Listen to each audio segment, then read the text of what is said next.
Welcome to the Perspectives on Healthcare podcast, where members of the medical community from different roles, venues, and locations share their unique perspectives on quality healthcare, its future, and how to improve it. Now, from the Your Keynote Speaker studio in Pittsburgh, Pennsylvania, here is your host, Rob Oliver. Thank you and welcome. I appreciate you being with us today.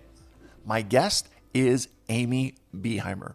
She is a pharmacist, she is a wellness coach, and she is an MS patient, all wrapped into one amazing package. She is from Georgia and I believe is a millennial, and I am delighted to welcome her to the podcast. Amy, thanks for being with me. Thank you so much. I've never had millennial added to an introduction, and it's interesting. I'm an 84 baby, and so I don't know. I think a lot of us in the early 80s somehow resist that label for some reason, but you're right. Whenever they tag a millennial, I seem to understand what they're talking about. So, yes. Yep. So I explain this often on the podcast, and I don't want to make anybody say exactly how old they are unless they feel that they would like to. But I feel like millennials look at things differently than baby boomers, and Gen Z definitely looks at things differently than Gen X. And so just giving folks a framework of approximately where you're coming from will shine a little bit of insight into your perspective and kind of how you view things. So I love it. Yeah. I love it. I'm turning 40 this year, so I think that I'm a little more boisterous and proud. So fantastic. And you're doing an amazing job of it. Let's start with the easy one, and that is, can you please tell me a little bit about yourself and your role in healthcare? Absolutely, absolutely. So, I first and foremost for healthcare, I identify, I've been a pharmacist the longest. So almost 20 years I've been working at a large healthcare organization on the inpatient side, and went to pharmacy school at University of Georgia, and just really have loved that as a career, as a profession. What ended up happening, I was diagnosed with my first autoimmune disease in my teens, my second in my 20s, a third, and then a fourth also in my late 20s. And so along this journey, I really realized something is not right with the way my body is responding to the environment and the world around me. Something is asking for my attention. And so, going on 5-6 years ago is when I really went back to school for training in both functional medicine and health and wellness coaching, and really just digging into behavior change and why it can feel so darn hard to change and make the most of our lifestyle, which is such a huge contributor to not only the diagnosis of autoimmune diseases, but also the progression. So I have these three lenses. I have my conventional medicine, PharmD, I have my coach hat, and then, of course, I am a patient as well. Okay, so it's interesting. You try and you're bringing all of this together. Pharmacology and kind of lifestyle and behavior don't often play well together in the same sandbox, because pharmacology sometimes gets the label of like, take this medication and this is the be all and end all and solve your problems and move forward from there. But it sounds to me like your own personal journey brought you to an experience where you said, what I'm getting from this world isn't enough. There needs to be some other elements brought into it. Am I properly summarizing your story? You are. And I love that you are kind of calling out that these things can sometimes be pitted against each other. You'll hear sometimes people say, I'm treating my MS or my disease naturally, and kind of excluding that may mean taking a medication. And so what I really try to provide for people I work with is a space for the synergy that can exist between the two. It's not an either or. And so for me, I consider that I do treat my body, my autoimmune disease, my MS naturally, and I take a medication, a disease modifying medication for my multiple sclerosis. And so I really love to provide the space where those two things can coexist and we can get the best of both worlds. And so you're the Hannah Montana of medicine, where you're getting the best of both worlds. And and rightfully so. I think you bring a unique viewpoint with that. So wonderful. What does quality healthcare mean to you? Quality healthcare to me really is taking the whole person into account, the whole body, the whole brain. Working in a hospital and rounding with physicians very early on, there's this mentality of the nephrologist comes in to take care of the kidneys, the infectious disease doctor comes in to take care of the infection, and there really needs to be a captain of the ship. And oftentimes, especially with chronic illnesses, that captain has to be the patient and it has to be us, or, it takes what I say assembling your team for support. And so, yes, your physician has a role, maybe depending on your situation. Maybe it's a physical therapist, maybe it is a pharmacist that helps you understand medications. I, of course, am biased, and I think that everybody has a role for a coach as well to really help bring it all together and help you actually carry through all these great recommendations that the experts have, as well as learn to listen to yourself and figure out what's right for you. So quality healthcare really is that holistic approach. Okay, talk to me about this, okay? Because you're having the patient as the captain of the boat. They're the one that has to be. My analogy is the hub of the wheel. Everything kind of flows through them, and yet sometimes they are not treated as an equal part of the team. So the doctor is pushing this way, the therapist is pulling that way. The different different specialties are all kind of moving in their own direction, and the patient is not listened to, and the patient is not valued as an equal part of the team. What's your reaction and thought to that? I think that that exists all the time. I hear from my clients, people I work with, that they experience that. And so, one thing that I often do with people is we come up before you are heading into, let's say, a doctor's appointment, that maybe there's some nerves around, or maybe you felt that you haven't been heard in the past. And I love to kind of walk through what that would look like to say, this is what you can expect from me as your patient, and get really clear and share. I'm going to ask questions because I want to understand. I may ask you to slow down. I may, I do try to educate myself, or whatever these things that, what do you want your doctor to know about you as a patient? And then turn it around and say, and this is potentially what I am looking for from you. And really that bravery to say, it's not always a match. Sometimes, if we are, setting very reasonable, clear expectations and requests from our team, and it's still met with what seems like like it's not validated and like you're not heard, then Right. sometimes that may mean let's go find somebody where there is a better match. Yeah, and sadly, I think sometimes insurance Yes. creates a problem there, where this is the doctor that you see, this is the one that's approved, and it's not about compatibility, it's about availability. And the other thing, I love what you said about here's what I want you to know about me. And I'll say this for my listeners, you know this, if you're listening to the patient interviews that I've done that we're re-releasing, one of the questions that was asked to every patient was, what do you wish your medical providers understood about you?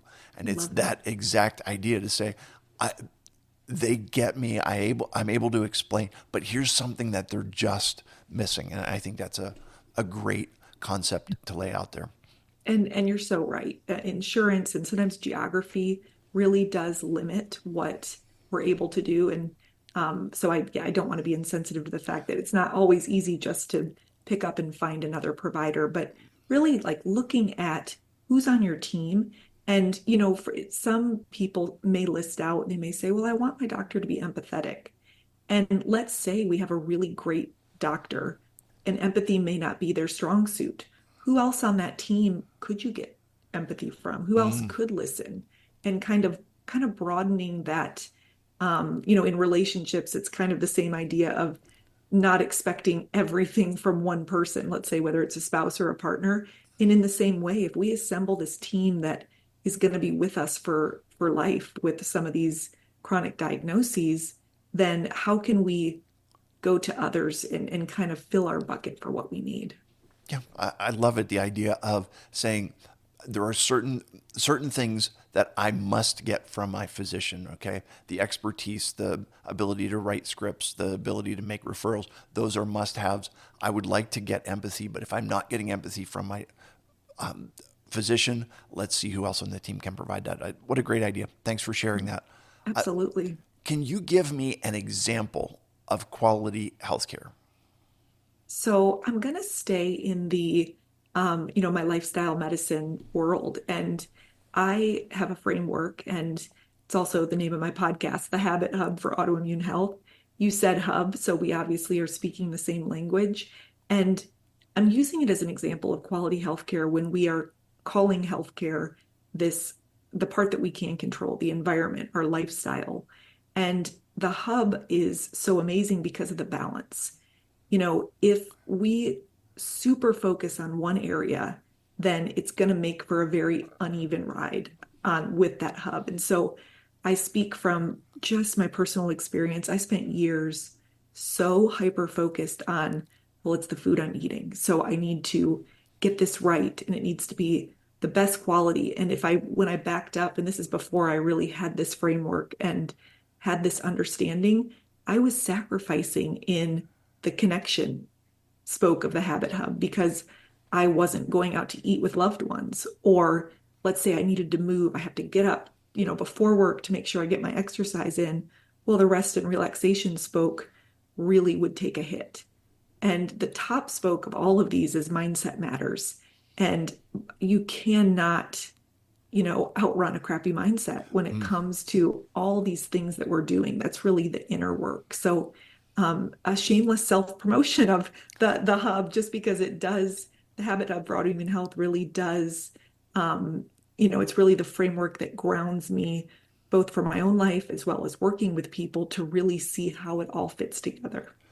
It's interesting to hear you say that because so many times we miss out on the social aspect of food. Food is not just something that we consume to keep our bodies moving. Sometimes it is, but at the same time, there is such a social element of it as we sit down with our family, with our friends, and eat together. There's a fellowship. There's a connectedness that happens there. And when you have a different menu than everyone else, when you have a different eating habit than everyone else, it does make it difficult because there are limits on where you can go, and people won't have you over because they don't know what They to don't know cook what for to you, or do. Yeah. they don't want you to turn down their food, or you can't go because but anyway, Yeah. No, I could go 4 hours on food as medicine, but you're exactly right. And I always say my vision one day is that when we say that we would never have to say I have food restrictions again. mm, The negative connotation of food restriction versus I'm feeding my body, these things that help it flourish and good quality fuel in, good quality fuel out. It's just a mindset shift and it's wild. I love that, people start to take notice when you're approaching food with that holistic view. okay. So we've got about 5 minutes, and we've got three questions to go. All right, let's do it. Yep. So, what do you wish people understood about your role in healthcare? I think we touched on a couple of them. The big thing is that there is such a synergy between, conventional medicine and lifestyle medicine. So we don't have to choose either or. I also think, science is so important. Um, it helps us as a starting point on what is going to help our bodies thrive. But just as important is ourself, is trusting in ourselves and making sure we balance that too. And one more, just to squeeze it in, is really the importance of the inner work of health. How we're believing about it, how we're thinking about it is just as important as the outer work, what we're doing and what we're not doing. Okay. So it's inner size and exercise all wrapped up together, I Love guess. that. Yep. I've never heard inner size. I'm gonna steal that one. Yeah, well, it's not mine. I stole it from someone. I just saw an article about it, maybe today or yesterday, about inner Inner size. I thought, what size. a great idea. Oh my God, I love it. I Yeah. love it. So, all right. What excites you about the future of healthcare? It excites me that coaching is becoming more well known. It's getting supported in the literature. Is research being done on the outcomes when people get the support of an outsider to come in and help you thrive, help you go from good to great, and help you really make change in a way that feels good and lasts. So, again, I'm biased, but there is a new board certification, fairly new, a few years. There's about 10,000 board certified health and wellness coaches through the National Board of Health and Wellness Coaching. And that's exciting because it's going to put some standards behind it. And when people are getting a coach, they're going to know that, they have the ability to help them and they really have the training to do so. Okay. To me, and I want to get your reaction to this. To me, having a coach, the word I would use is empowerment. And I will back it up by saying this. To this point, when we talk about patient empowerment, many times it's got to be done on their own. So you've got to go do your own research. You're doing all of this digging. You're coordinating everything. You're strengthening yourself. You're putting yourself in a good position to be the hub, to be to have more power within the dynamic. And yet, you're on your own. And it sounds to me like the idea of a coach is somebody who's going to help empower the patient in the situation to stand for themselves, to be educated, and to kind of think through the process. How does that resonate with you? I think you're nailing it. Empowerment and really enhancing self-efficacy, enhancing the belief in yourself that what you do matters, that the things that are in your control can and will make a difference in how you think, how you feel, and absolutely how your body functions. So I think you nailed it. Well, I did wonderful. Every now and then, Amy, I get one, and that's so good. All right, last question for you. What is one thing medical professionals can start doing today to improve the quality of healthcare? This one I'm passionate about. I will still get clients who come to me who say, my doctor said that what I eat doesn't matter or my lifestyle doesn't matter. And that still shocks me. So what I think that medical professionals can do is really, it's getting easier because the American Medical Association is now starting to publish the benefits of coaching as well. But I would say, not be afraid to recognize that's something that we can help with. And so refer out, really recommend, talk about the role that they can play. And I always say, like, imagine if you sent your patient out with these lifestyle recommendations that would do everybody good. And imagine if it was a done deal that they came back in and they were able to make progress towards them. I mean, what an amazing partnership opportunity that we have. Okay, I'm curious about this because sometimes I feel as a society, we are not real interested in lifestyle change. We live in a world where we believe in big pharma to say, I want a pill to solve my problem. I don't want to have to make sacrifices. I don't want to have to make change. Just fix the problem and let me keep doing what I'm doing. How do you find the balance between that where practitioners are able to make those recommendations and the recommendations don't fall on deaf ears? I think it's one person at a time because you're right. I can feel very overwhelmed when I look at how many people don't even know that a coach exists, or don't even know that they could feel better, or don't even realize that there is a different way, again, to help their bodies thrive and to not get overwhelmed. We just look at the people in front of us, and we just, it's a movement to shift this huge paradigm. And again, I hope to be a voice with others that it doesn't have to be either or. Let's take from science the wonderful things it's given us. It has given us so many amazing things. And I don't want to throw that stuff out. It's great. But these chronic diseases, there is a lot that we can avoid. There's a lot we can prevent. There's a lot of suffering that we can alleviate. And, one person at a time, because when someone feels the difference with just one habit that maybe they've wanted to have their whole lives, I always say, what's your dream come true? Meaning, what have you always said? And a lot of times it's, I wish I ate healthier. I wish I moved more, whatever that is. If they're curious enough to try a different way and feel the power of that progress, then hopefully it's just a snowball effect from there. Wonderful.